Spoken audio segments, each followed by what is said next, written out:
दोस्त एक इंटरव्यू में जब एक फॉरेनर ने एक बच्चे से सवाल पूछा कि एपीजे अब्दुल कलाम कौन है, उनकी परिभाषा एक वाक्य में बताओ, तो वहां बैठा बच्चा जवाब देता है, is a simple Indian who is inexplicable with best of the objectives. एक ऐसे भारतीय हैं जिनके नाम के आगे दुनिया की सारी विशेषताएं भी लगा दी जाएं, तो उनके व्यक्तित्व को, उनके कैरेक्टर को, उनके अपने जीवन में की गई कड़ी मेहनत को कोई डिफाइन नहीं कर पाएगा।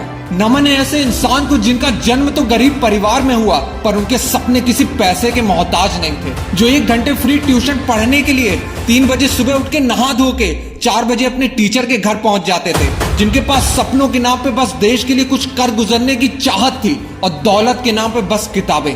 जिन्होंने अखबार बेचने से लेकर 2002 में भारत के 11वें राष्ट्रपति बनने तक का सफर तय किया। जिन्हें 38 यूनिवर्सिटी से यूनररी डॉक्टरेट के खिताब से नवाजा गया।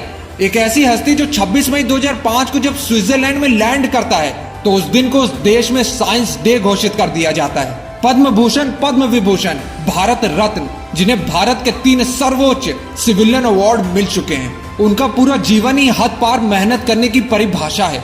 दोस्तों, आज उनके जीवन का ये किस्सा सुना के तुम्हें अपने सपनों के लिए हद पार मेहनत करने के लिए दिल में आग लग जाएगी।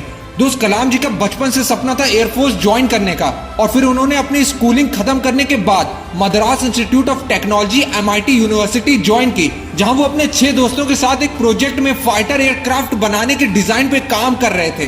तभी उनके प्रोफेसर श्रीनिवासन उनके प्रोजेक्ट रिव्यू करने के लिए वहां पहुंच गए और प्रोजेक्ट का डिजाइन और प्रोग्रेस देख के उनके टीचर कलाम जी से बहुत निराश हो गए और कहा, मैं तुम्हारे काम से बहुत निराश हूं कलाम, और मुझे तुमसे अलग और बेहतर डिजाइन की उम्मीद थी।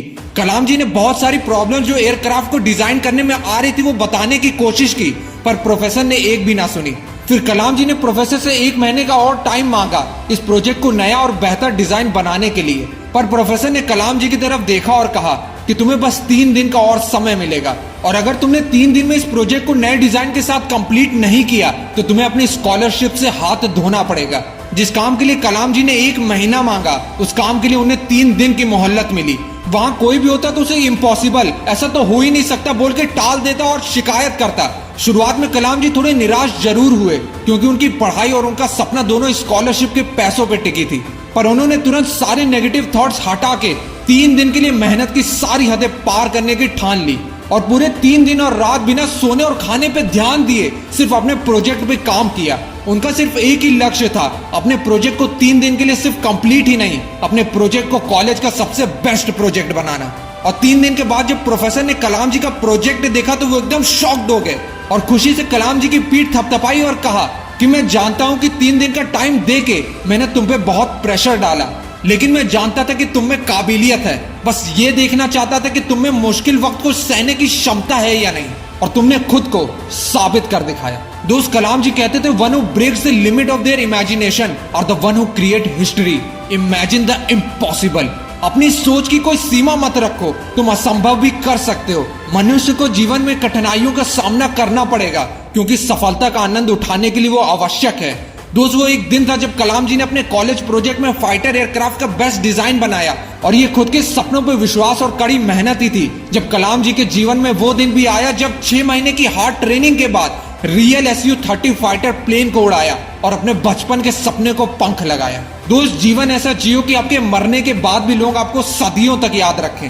दोस्त, अगर तुम्हारे अंदर भी अपने सपनों को लेके ऐसी आग है तो कलाम जी की इस बात को समझो कि जिंदगी में एक लक्ष्य रखो और लगातार ज्ञान प्राप्त करते रहो, कड़ी मेहनत करो और महान जीवन को प्राप्त करने के लिए दृढ़ रहो। महान लक्ष्य के सामने महान कठिनाइयां भी आएंगी, पर इसका मतलब असंभव नहीं है। इसका सीधा मतलब है आपको कड़ी मेहनत करनी पड़ेगी, और तुम्हारी मेहनत ही तुम्हारे कल के सपनों की चाबी होगी। दोस्त, हद पार मेहनत करने के लिए खुद को तैयार रखो, क्योंकि जिस दिन तुम्हारी मेहनत का सिक्का उछलेगा उस दिन हेड भी तुम्हारा होगा और टेल भी तुम्हारा। कसम खाओ कि अपने सपनों के लिए मेहनत करने के लिए हर हद पार करने के लिए तैयार रहोगे। जय हिंद, जय भारत, जय कलाम जी। मिलते हैं अब नेक्स्ट मोटिवेशनल फ्लाइट के साथ। This is Ashish, bye bye.